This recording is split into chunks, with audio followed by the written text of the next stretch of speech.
Holy Spider, de 2022, é o terceiro filme da carreira do diretor iraniano Ali Abazi. Seus outros dois filmes, que têm bastante prestígio, são Shelley, de 2016, e Border, de 2018, que são do gênero de terror e de fantasia, respectivamente. A sinopse do filme é acompanhar a saga da jornalista investigativa Arizu Rahim, interpretada pela atriz Zara Mir Ibrahim, que tem como objetivo descobrir a identidade secreta do assassino aranha, interpretado por Mehdi Bagestani.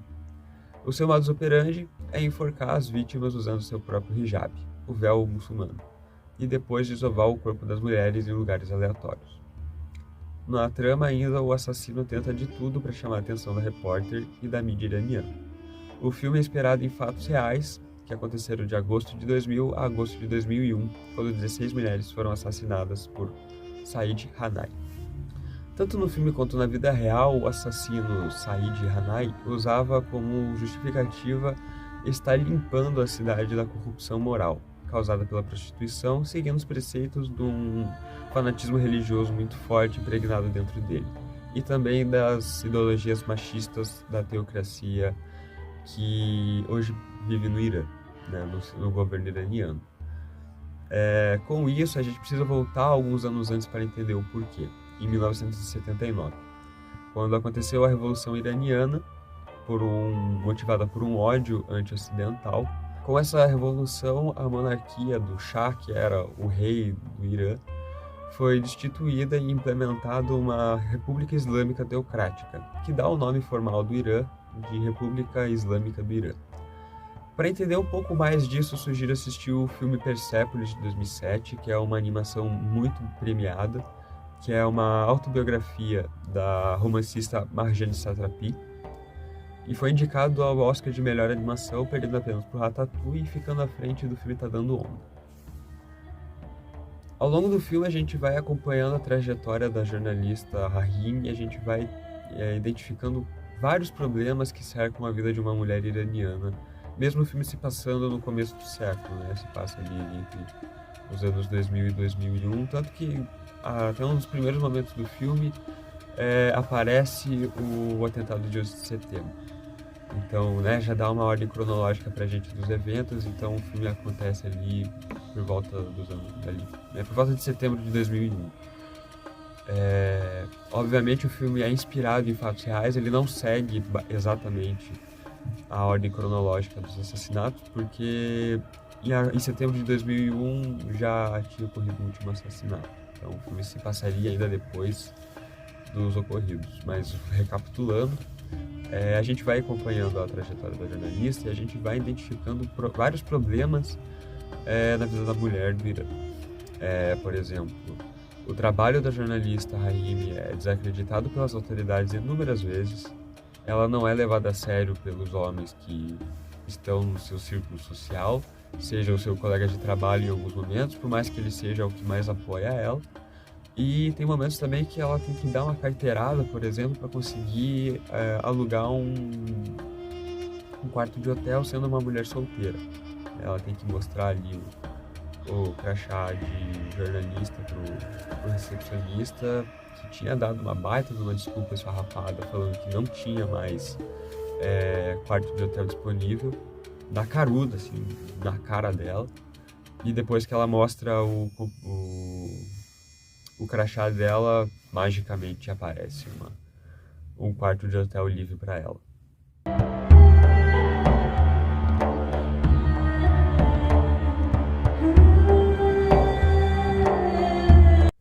Desde o primeiro minuto do filme já é possível identificar também vários problemas na rotina das prostitutas do Irã, como o vício das drogas, do álcool, a fome e também a questão de algumas mulheres maternal.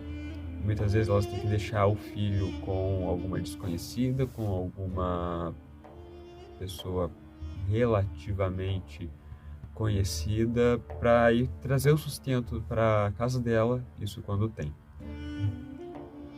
Como o governo do Irã segue a Sharia, que é o livro de leis islâmicas, né, baseado no Alcorão, a prostituição é um crime de honra. Então ele é punido com pena de morte para as mulheres por apedrejamento, tendo em vista que A monogamia para o casamento muçulmano é extremamente sagrado para as mulheres, para os homens não necessariamente. Se você for um muçulmano sunita, você pode se casar até 4 vezes ao mesmo tempo, e se você for um homem muçulmano xiita, como é o caso de 90% da população iraniana, você pode se casar quantas vezes você quiser. Inclusive, existem até opções de casamento que duram de minutos até 99 anos, vai de acordo com o que for acordado entre as duas partes. Mesmo assim, segundo o artigo Experiências e Desafios das Mulheres Prostitutas no Irã, o estudo fenomenológico e qualitativo de Yavad Youssef Ibn, Seyed Fahim e Marnaz Solhi, existem aproximadamente 230 mil mulheres que vivem da prostituição nas ruas do Irã. Ainda de acordo com o artigo, essas mulheres sofrem inúmeros tipos de violência, como violência física, violência psicológica, violência verbal, violência econômica e violência sexual. Em alguns dos casos, as mulheres entrevistadas no artigo, elas falam que já tiveram que fazer sexo com mais de 2 homens, mesmo tendo acordado apenas um. Muitos homens se recusam a usar proteção, qualquer tipo de proteção, não fazem o pagamento que é acordado depois. Inclusive o pagamento de contraceptivos, o que acaba causando também, em vários casos, uma gravidez indesejada, que aí acaba as mulheres acabam recorrendo ao aborto ilegal, totalmente inseguro. Muitas delas, a maioria, reclama de agressões físicas, e que seja na hora da relação sexual ou depois, o seu parceiro acaba espancando elas, e muitas vezes elas não conseguem voltar para o próprio trabalho, ou seja, no mesmo dia, no dia seguinte, ou até mais de uma semana depois do ocorrido. E em alguns casos até as mulheres relatam o roubo. Acabam sendo não pagas, acabam sendo assaltadas após a relação sexual, o que acaba objetificando as mulheres fortemente. Tendo em vista essa violência, um dos relatos do artigo é de uma mulher de 25 anos que diz o seguinte, abre aspas: "Alguns dias em que eu fico na rua, alguns dos motoristas que me conhecem passam deliberadamente por cima de mim, para me bater 1 ou 2 vezes. Me batiam e fugiam." Outras mulheres também relatavam um tipo diferente, entre aspas, de violência, que era o consumo de drogas forçado. Alguns dos relatos também falavam que mulheres tinham que fazer uso de cristais de metanfetamina e outras drogas pesadas para poder aguentar fazer sexo várias vezes ao dia e também poder encarar a realidade.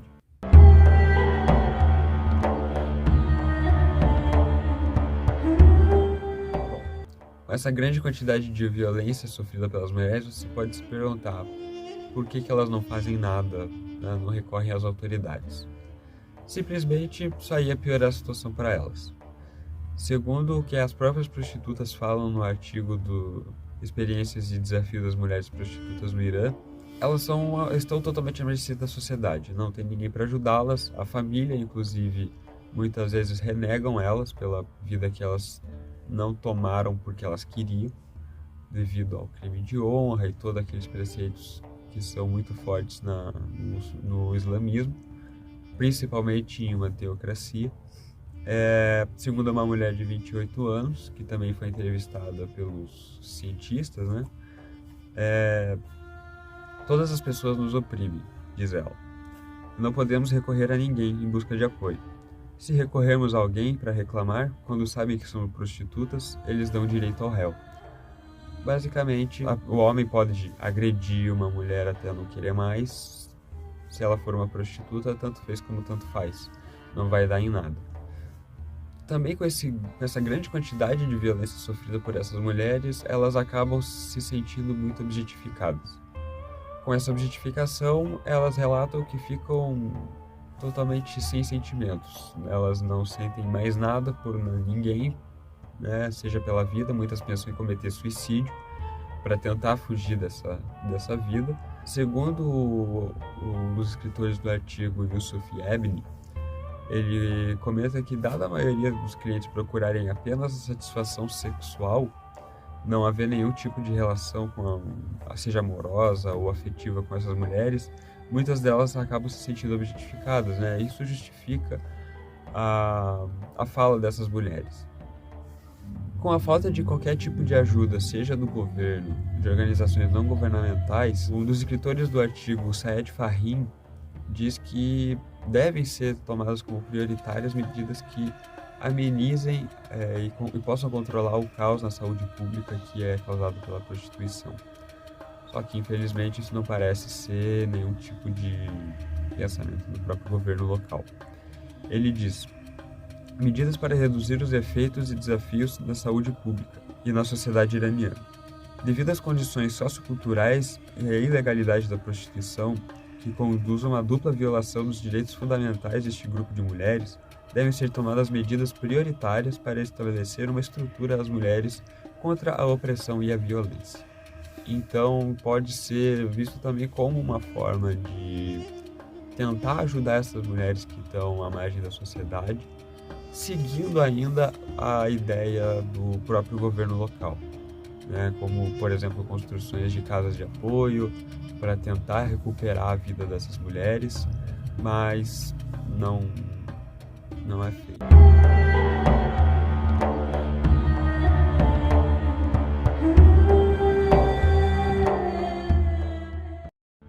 Bom, agora vamos falar um pouco sobre o Assassino-Aranha, Said Hanai, interpretado no filme pelo artista Mehdi Bajestani.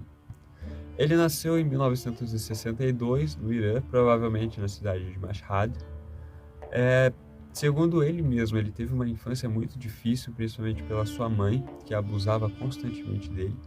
Durante a época dos julgamentos, ele chegou a acusá-la de vários tipos de abuso físico. Ele falou que ela costumava arranhar ele tão forte a ponto de sair sangue, e que ela dava vários tipos de mordida nele, que a ponto de sair pedaços da carne dele.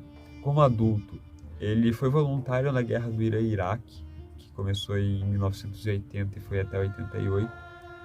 Participou da guerra que ainda, logo depois da Revolução Iraniana, né, foi motivado pela ideologia dessa teocracia iraniana, da teocracia muçulmana que tem no Irã, perdão.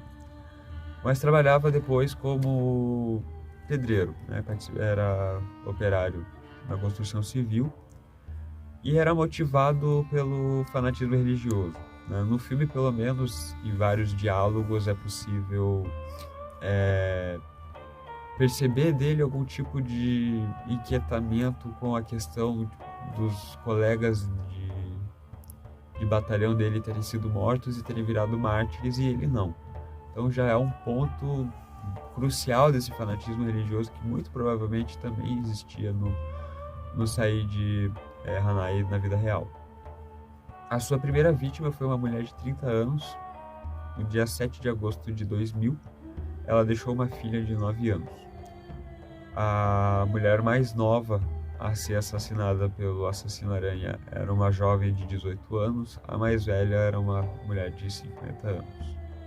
Muito se esperava, partindo de ponta do senso comum, de que os atos do Said Hanai seriam absolutamente condenados pela sociedade por inteiro.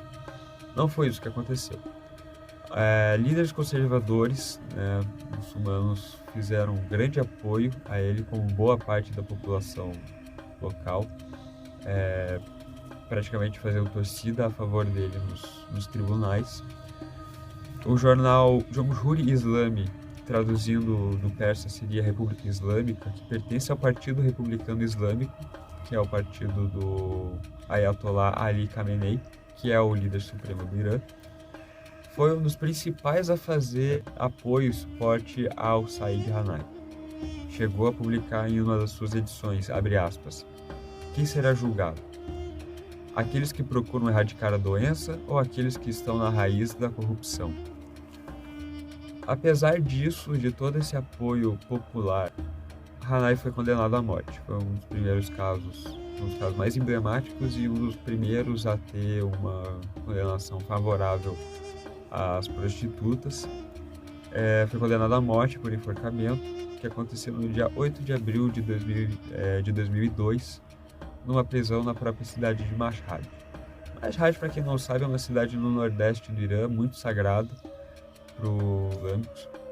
Ela tem vários templos muito importantes. Com a grande repercussão desse caso, o caso do assassino-aranha foi retratado já 3 vezes nas telonas. A primeira vez ainda foi contemporâneo ao caso, em 2000, com o documentário And Along Came the Spider, de 2002, do diretor Maziar Bahari,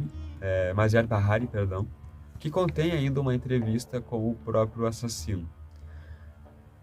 18 anos depois, em 2020, foi a vez do diretor Ebrahim Irajad produzir o filme Killer Spider.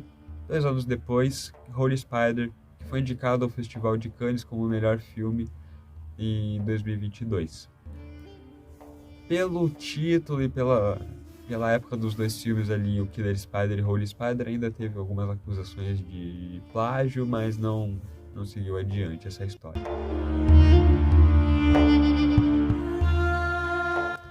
Bom, agora vamos falar do filme.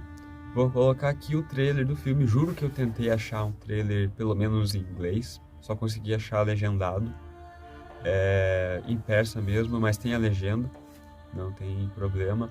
Então vamos assistir o trailer primeiro, depois vamos fazer a crítica. شاهد خواهیم بود. شاهد امدادهای غیبی. خودش با هم تماس میگیره. کی؟ همون مرده.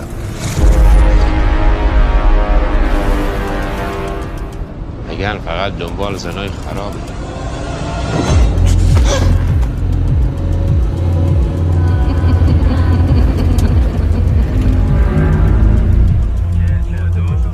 اگر اینجوری فکر میکنید شما بشین اینور من برم بشینم اونور. این سردوشه هم مال شما. کثافتای خاک بر سر. یعنی میگن این در واقع این شخص طبق فتوا عمل میکنه.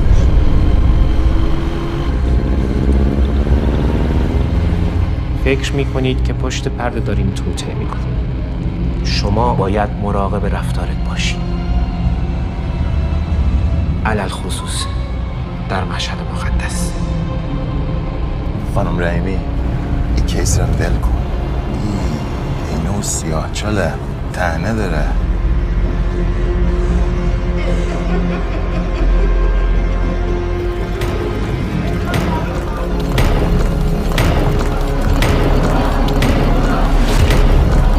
باشو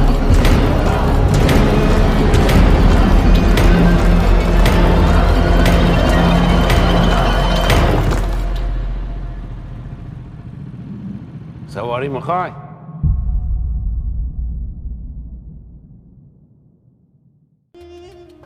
Bom, para mim um dos pontos mais fortes do filme é a sua atualidade. Por mais que o filme se passe no começo dos anos 2000, ainda é um tema muito forte e muito atual. Se você for ver fotos do elenco na premiação do BFI London Film Festival, você vai ver diversos cartazes de protesto a favor dos direitos das mulheres e principalmente num caso específico, o caso de Mahsa Amini, uma jovem de 21 anos que foi assassinada pela polícia da moralidade do Irã aos 21 anos por basicamente estar usando o seu hijab de maneira errada. Ela estava deixando uma mecha do seu cabelo e gerou uma comoção mundial muito forte no Irã, teve protestos no país inteiro e no planeta inteiro também, né? Quem não lembra vários artistas, protestos nas ruas, mulheres cortando mechas de seus cabelos. O filme ele é impactante, é bastante visceral, ele não tem escrúpulos, ele mostra o que tem que ser mostrado. Você assiste a olho nu os assassinatos ocorrendo, as mulheres agonizando, ele não tem medo de causar esse impacto. Por isso ele torna um filme tão desconfortável. Não só por isso, também pela agonia que a protagonista passa para você, né, a jornalista Rahimi, e por toda a tensão dela, nesse caso, dela tá sempre quase chegando nele, quase descobrindo quem é o assassino. Ele causa uma sensação de ansiedade também. É um filme bastante desconfortável. Se você não gosta desse tipo de filme, eu sugiro que não assista, porque ele realmente é bem forte. Falando das atuações, Zahra Amir Ebrahimi como a nossa protagonista, né, e heroína, a jornalista Arezou Rahimi, é simplesmente fantástica. Justifica muito ela ter ganhado o prêmio de melhor atriz do Festival de Cannes do ano passado. Ela passa muito forte o descontentamento que ela sente. Acredito que não só a personagem, mas também a atriz. O descontentamento dela com o sistema atual iraniano. O personagem de Mehdi Bajestani, né, o assassino, o vilão do filme, né, o Said, também é simplesmente impecável. Ele consegue fazer muito bem o papel, né, daquele psicopata dissimulado, completamente maluco. É uma atuação impecável dos dois artistas, não tenho o que comentar. Para mim, o maior ponto fraco do filme é o aprofundamento da história. Eu acho que ele fica muito focado em mostrar a prostituição e a história do assassino. As motivações dele, né, no caso.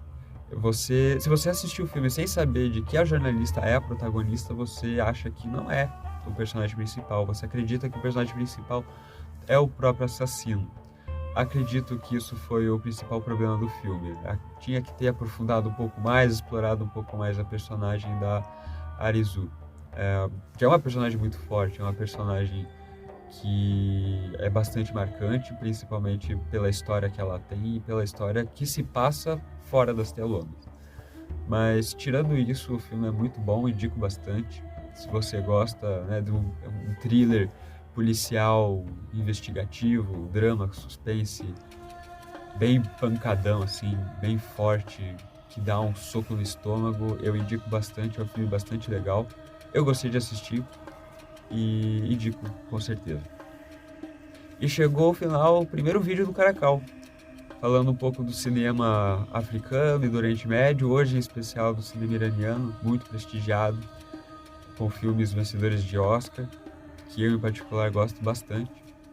Se você gostou, por favor, nos siga no Spotify para mais podcasts, e o caracal.jornalismop, e se inscreva no nosso canal no YouTube também, o caracal.jornalismop. Até mais!